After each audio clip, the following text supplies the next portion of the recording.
the element to play through there. Well, and the good thing is you will have push priority in this mid lane as a Galio, so you're going to be able to try to impact these side lanes early and find this advantage. But I will say, Lyric, you're right on the point. Top Esports, their ability to snowball the early games have been insane in Game 2 and 3. Dab. Good to see the fans out in force from their homes here. Let's be honest, though. We're all kind of disappointed for that Dab guy. He's putting in a lot of energy, not panning out. Well, as I was saying before, if Top Esports find this win, straight to the semi-finals to verse Invictus Gaming. For Team WE, they're on their last legs here, but if they find a win, we silver scrapes. We go to our first Game 5 of 2020. And we see if WE this game can play with the composition that started to beat down E-Star, that got them into this position. 8th seed, Team WE. Yep, and talking about the compositions, when you draft something like a Trundle with the Galio, it is a lot more about getting into the enemy jungle's face early on. Trundle being so strong in these early game skirmishes, especially when you take press the attack, is a lot more about those early game trades in the enemy jungle. Just very easy to proc that. Also does amplify the damage coming out from your teammates. You see what's happening here? Knight is going to spot this one out. Shield of Durand hasn't been started. I don't think there is actually a spell yet for Teacher Ma that he's leveled. Is the invade going to be committed to here? And Mr. Apathetics, because you are so good at explaining this on broadcast, Am I? Which one? Why has Teacher Ma taken this Predator? Well, sir, apart from being a bit of a fun lover with the Galio itself, I'll tell you one thing. You press W with Predator enabled and you run at people. You and I were actually discussing this last time on broadcast, weren't we? Yes, we were. And yeah, just kind of taking place of, nothing. Gank. Yeah. Okay. Taking place of the fact that you used to be able to channel your W and then flash. Yep. Of course, can't do that anymore, so Predator kind of easing that pain. But interesting to see Knight going for the lethal tempo. Seen it a couple of times here in the LPL. While Casa now, we have to talk about the pathing because it's going to be vertical jungling for the side of Top Esports. That does mean they leave the Camille with Beishang. You know what I want to see?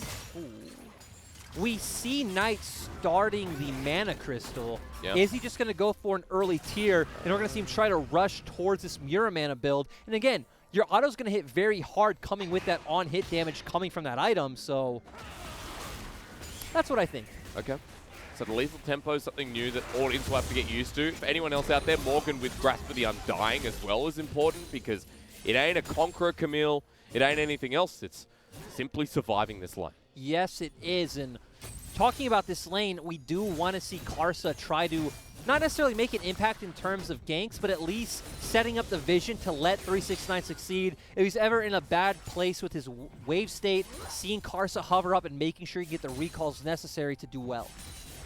369 gets a shove in, but not a plate. Morgan holds on here, capturing the rest of the wave, while Teacher Ma, the benefits of his Galio pick and white's banned so much. Ability to shove wave and start roaming around early. The thing I do like about what TES have done into the Galio is we typically see WE at least have one guaranteed winning side, which always lets them set up those dives.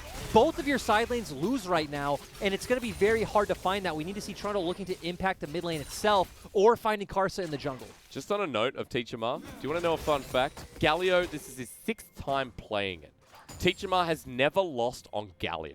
This is including regular season and playoffs. 5 games originally played. Ooh, and look at him, heading up towards the top lane already. Beishang closely behind him. Looking to impact the map as we talked about. Morgan, the shove here in lane. Ooh, Karsa is here though. You're going to see the frozen domain though. Ward's going to come down and Beishang now spotted out. As, remember, press the attack you're talking about. Lee Sin just needs a Sonic Wave, Resonating Strike come through. Beishang flashes away. 369 as well can just push away Morgan too. And great patience coming out from Karsa, waiting for Beishang to use his ability. So when he jumps in, guess what? Beishang doesn't have any trading power. Karsa also had the red buff compared to Beishang's blue. Karsa just comes out on top. Now with no summoner in hand, Beishang sent back to his jungle. And look at the items. Knight going for that cull. There it is. And that tier. He watched the EDG games. He knows, hey, this is how they lost. They kept forcing into the Galio pick. Not us. We're going to wait. We're going to scale. You're going to try and engage into us. But guess what? You aren't actually that tanky. And we know Knight through these games, he's died like twice, right? Knight has been consistent, been the best performing member, if not a one-of, with Jackie Love alongside him. So if anyone you know is going to pull this one off, it is going to be Knight here on this Corki. With the cull already starting to stack up, with Teacher Ma returning back to lane. And I'm really interested to see how this game pans out because, like you just pointed out, this Galio has never lost. We haven't seen this composition from WE punish, and on paper, it does feel like there is a lot of ways to punish it once you go even into the mid game.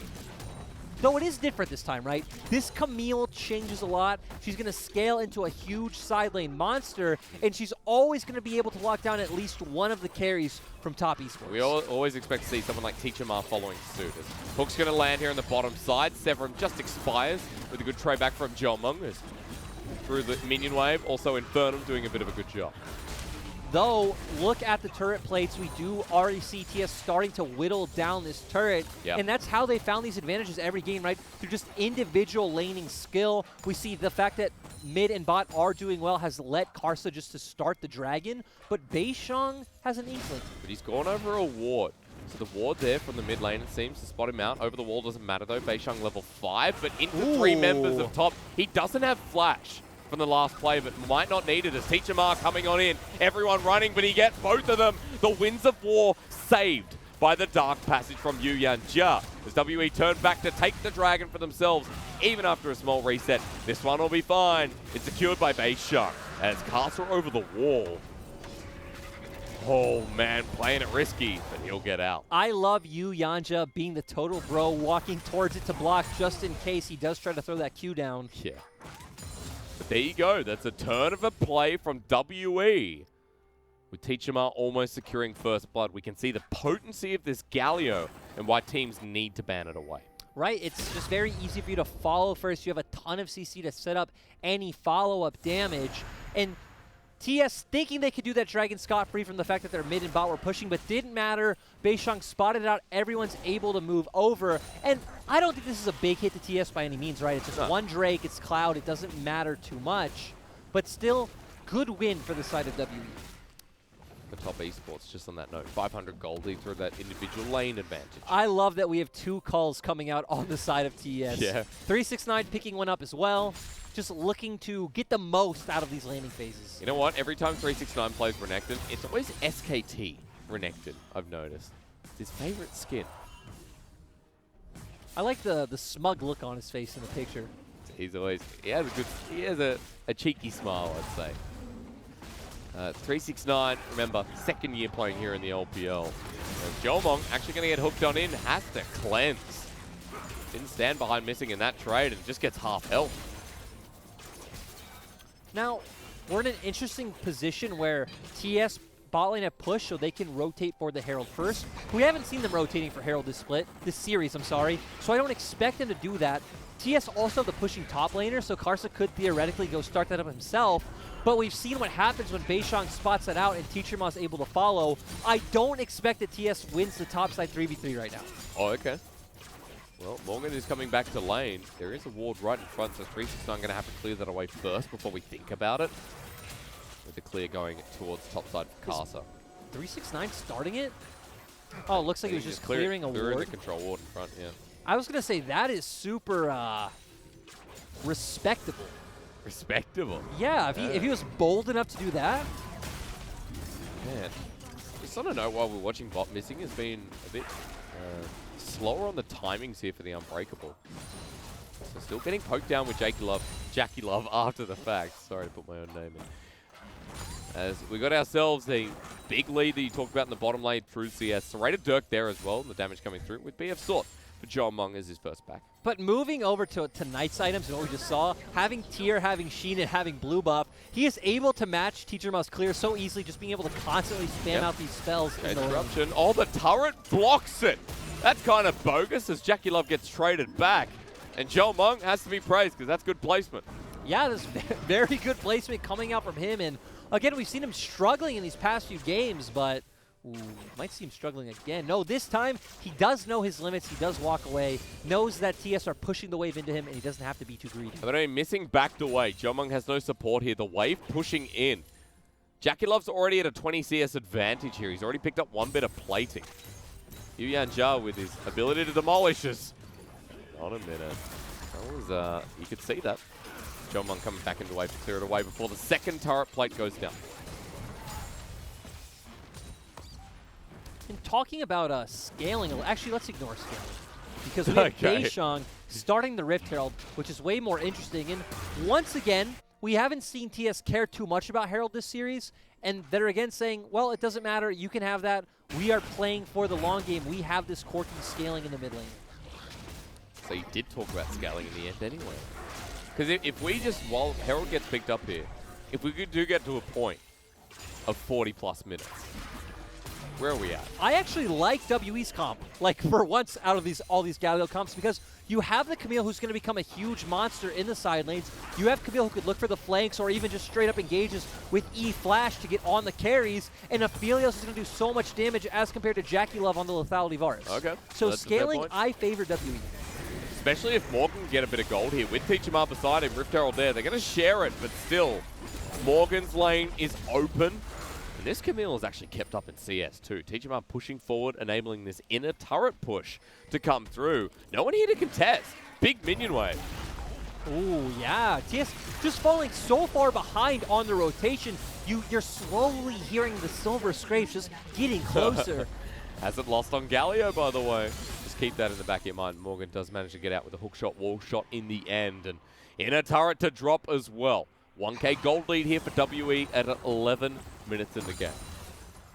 And like you said, we didn't see Morgan fall behind in the laning phase. We didn't see 369 actually trying to set up any sort of like freeze on his side of the lane with Karsa ganking.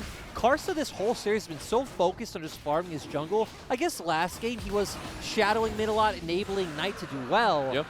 But it's been all about the more mid-game picks that Karsa's been trying to play for. But I like the note of you mentioning how to shadow Knight, right? Because that has kind of been the game plan throughout. Where Knight at this game, you know, he's been shadowed a little bit as well. He's in a good position. He has package though. So not much he can do there. Morgan coming in looking for an opportunity with Trinity Force also to note.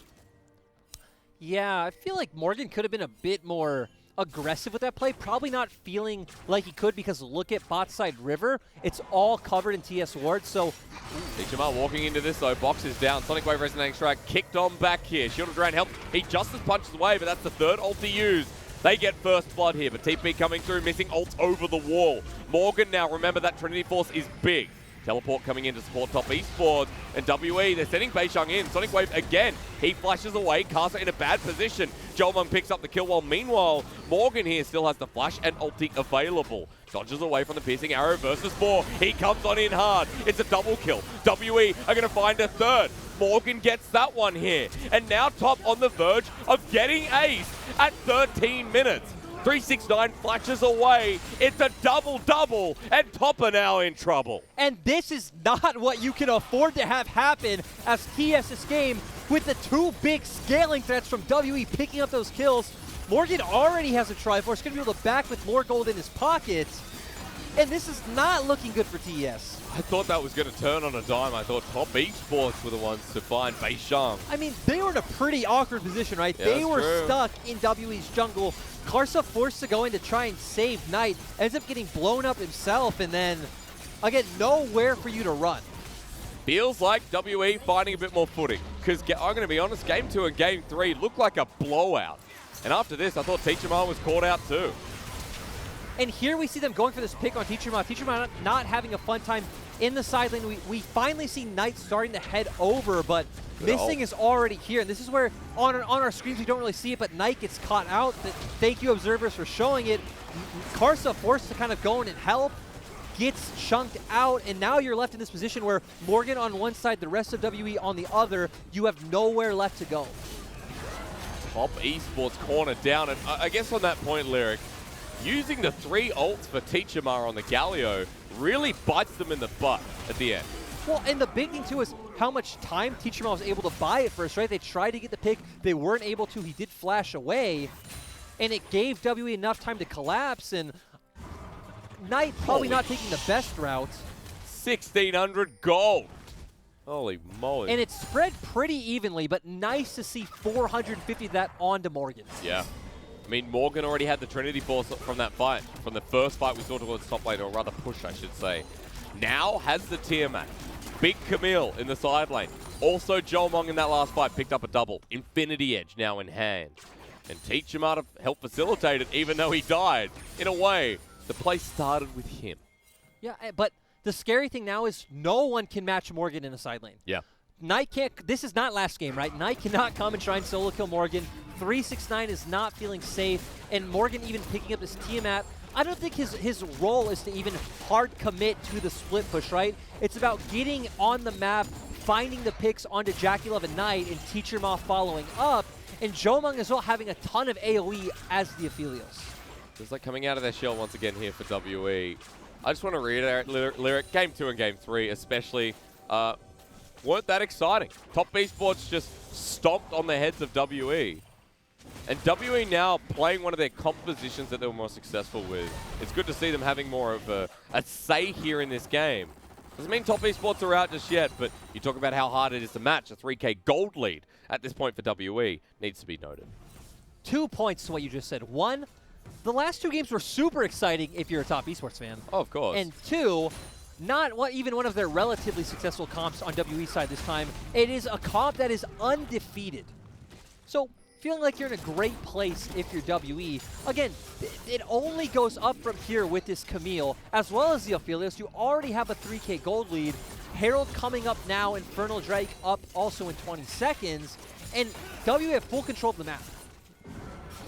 Control of vision bottom side. You can see Jackie Love and Yu Yanja are moving towards it now, but WE slow to collapse in as well. Galio, remember, doesn't have to be that close. Has the ultimate available, level 11. Dragon up and fight. Yep, and I like the fact that WE are choosing to go for Dragon instead of Herald. Herald doesn't matter, that is fleeting. Your way up towards an Infernal Soul will last all game. Okay. You already have the Cloud in hand for the 10% cooldown reduction. No one there inside of Top Esports. And for top, things are looking bleak. You need to find some kind of pick with Chains of Corruption or a death sentence from one of the members of WE kind of mis-rotating around the map, or you hopefully kind of sit mid under your tier 2. The members of WE try to make a push and you just outpoke them. You do have a Lethality Varus and a Corki, but again, if WE are correctly putting pressure in the side lane, gonna be very hard for you to just stack members mid. They're doing that right now. You can see the Galio's up there getting the shove in wave while Rift Herald number 2 gets taken down here. Even on awards, it's just Top Esports have to pay the respect through Knight here. As you can see, he's up in the top lane, receiving the wave. Herald down. There's still a mid turret to take. And Morgan does have ultimates. Hook shot, wall shot into Jackie Love. Hextech ultimatum, he gets pulled on back. The ultis come through. That's coordination we're talking about. WE with yet another. And we don't even need Galio for that play. I also love that Morgan just wasn't trying to farm bottom and put himself at risk of, if Top Esports went for a dive, just take Herald, walk mid as a unit, find the pick, and now they can just drop this and try and force down this turret. But instead, Beishang wants to go trap. Knight has package as well, so maybe the threat here from the Corki, and now it's Trinity Force and Muramana could be real. As Jomong clues the wave and backs away himself. Casa getting in position with 369 now joining towards mid. The potential for bot. Where do they go? They're going to make the play. They're going to look for it, but if Morgan does have his E up, does look like he actually just used it on the mini-map, he should be fine. Going to find Beishang at the very least. Morgan backing in an awkward position. He already used the hook shot, walk shot to get out of this one. This Fed Camille is shut down by the person you don't want to give gold to. And that was really awkward because we saw him actually running away. We saw on the minimap, looks like he did use that hook shot, but instead going for that awkward back, just assuming that TS will back off, and, well, they didn't.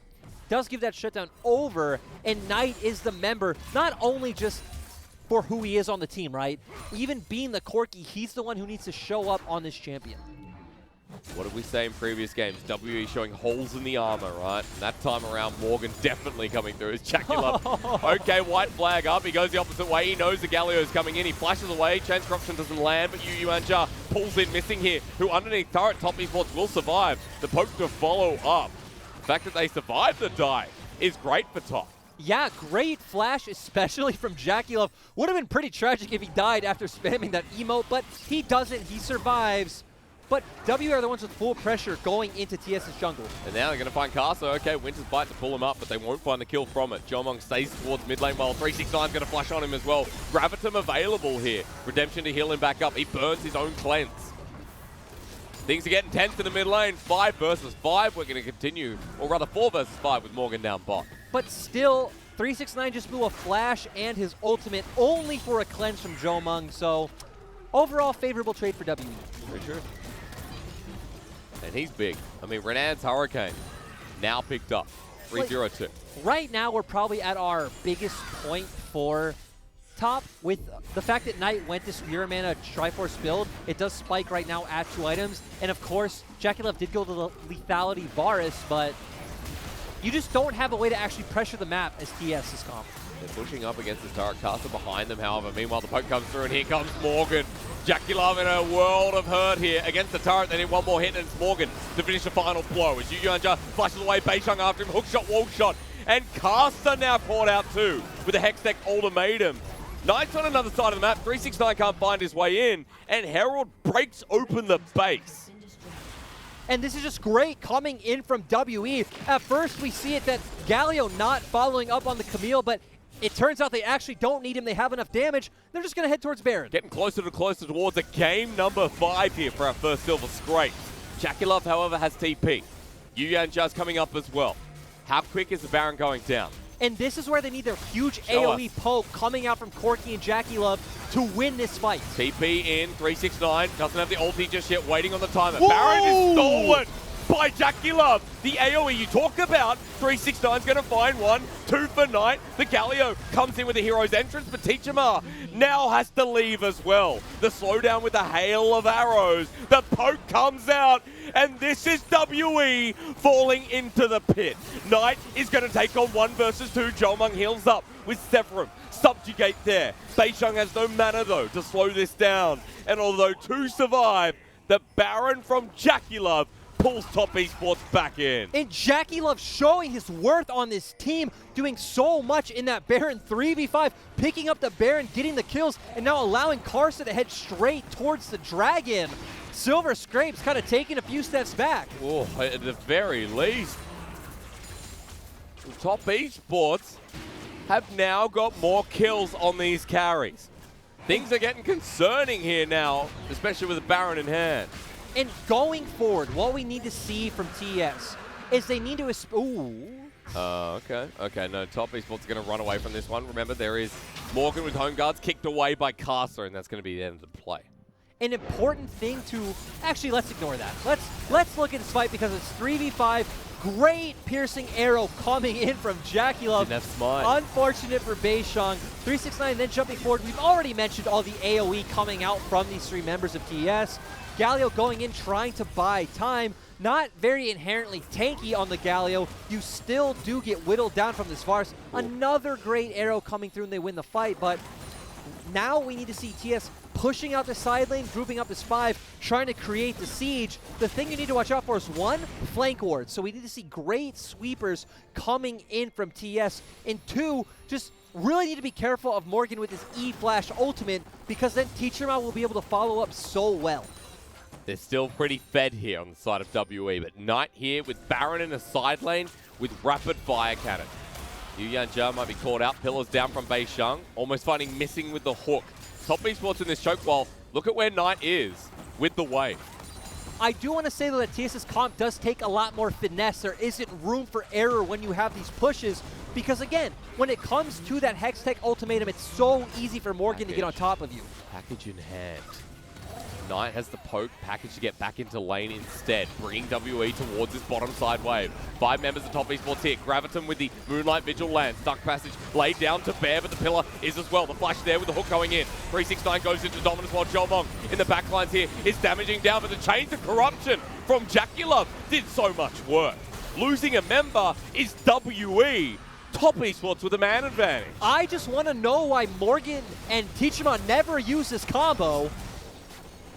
We haven't seen it once. Death Sentence lands on Yu and Joe Morgan in the backline here, finally. The engage comes through. 3-man knockup. Teachima doesn't get the shield of Duran. Casts a Sonic Wave. Resonating Strike not going to be used. In fact, at the last moment, he goes on in to die as well. But Knight picks up the kill. Morgan is about to die to this Corki as well and has to run. Death timers are massive. This actually might be able to be the series, but Jomong is still healthy. Okay, we're getting ahead of ourselves. I apologize. Not at this point. And you're hyping me up, man. For what has been a pretty back and forth series, is Top Esports now taking control at the final moment? First of all, again, great push coming out from TES. They are a POCOM, so not going to see much happen with that package, but as long as you're able to stand in front of you, we see good things happening. But why are WE not using this Camille Galio combo? Waiting to use it once Missing is already dead, and we saw the fight ended up being pretty close, even if it was only a 4v5. Top Esports with the gold lead once again. Infernal Soul, not going to be acquired in the next one, but 2 minutes to find out who fights for this dragon. Now, Knight is what I care about here in this game, because frankly, he is so strong. 25 minutes, 290 CS. Knight hasn't backed yet. He'd be sitting on so much gold here, Lyric, and Jackie Love with 3 lethality items once again. So, we're at another point here in this series where gold is just about even. In fact, okay for Top Esports in the lead. And the Baron is going to be spawning in 1:30. Yeah, the good thing for the side of TS is that Morgan does not have his flash anymore, so you're going to feel really good for TS coming in. Sure, Knight doesn't have it either, but at least he has the Valkyrie. Sorry, is he caught out? Teachima has shielded Duran, but they can't close the gap onto this Lucian. Both AD carries, though, do have both summoners available. Jackie Love's TP about to come out right now. Okay. So you're going to have some wiggle room with repositioning in these fights. Jackie Love with Edge of Night as well. Makes it hard to try and kill this AD carry. He also has Stopwatch. Ooh, yes, oh, both ADs have Stopwatch. I mean, we're preparing for the potential last fight, right? Stopwatch important. Could make or break this series. Single elimination comes down to this. As Top Esports, the pillar's up again. Morgan not going to be spotted out. Hook shot, walk shot available. We need to see WE go in unison. Morgan using that ultimate with Galio jumping in while Beishang and Missing walk forward. Predator used by Teacher Ma with Proto Belt. But that's actually a big cooldown at this point, remember. As Top Esports are going to find Beishang. I mean, he's just caught out. On top goes Morgan again. The Galio ult's going to come into a choke. It might be okay, but the Camille's dead as well. Teacher Ma now left on an island with a great kick flash from Casa. And WE go to their death. What a way to finish the series, because WE say we had enough. We're just going to die. And looks like they're just going to go straight for the end. Death timers are so long right now. Knight going for the TP. I mean, the expectations were that Top Esports would be the better team on the day. But WE set up in this game, and Top aren't even ending it. They keep baiting me, Hysterics. They go for the TP. It looks huge, but they actually don't have the pushing power, so I'm kind of baiting the fans, but they do get the Baron. I think we're all just baited. This has been a perplexing series, to say the least.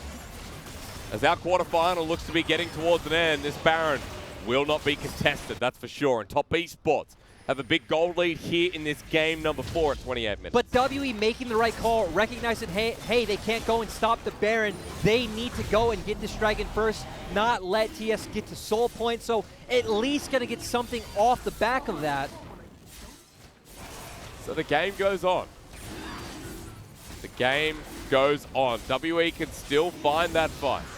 Yep. I think we're going to have a deep dive on here, this one. We wanted to see WE go in as a coordinated unit. They don't do that. Beishang walks too close, gets bursted down right away. We see a great stopwatch coming out from Jackie Love. Knight in such a great position can land all his poke consistently. And we've already said that WE doesn't actually have a real front line, right? Trundle, not that tanky, not stealing any meaningful stats from anyone. Braum is a bit big, but again, not like something like an Ornn or a Maokai or a true tank.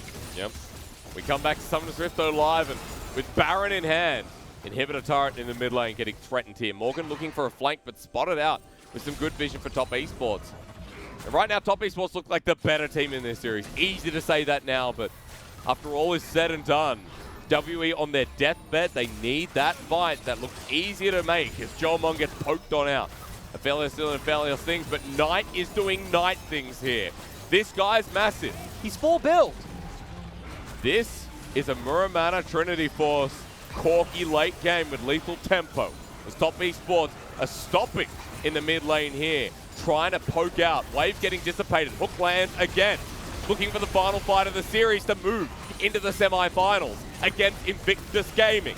The team everyone thought would be winning this one as Jolmon with the hook, the successful hook. Top Esports running in yet again. Here comes Tichimara and his undefeated Galio, but seems to be falling fast as the rest of Top Esports are relying on Knight, the savior here, as now the Galio ult's going to be used, but GA for Knight means his Corki is coming back alive. Golden to save time, but in the end, Morgan 2 will die with Jolmon getting flashed on. A double for Knight. And Knight fearlessly flashing forward to end this game. And end this series, right, Lyric? This has been topsy-turvy, but another 3-1. And Top Esports, the 4th seed, will move forward into the semi-finals here in the LPL 2020 Spring to face off against Invictus Gaming once again. And the LPL 3-1 curse continues.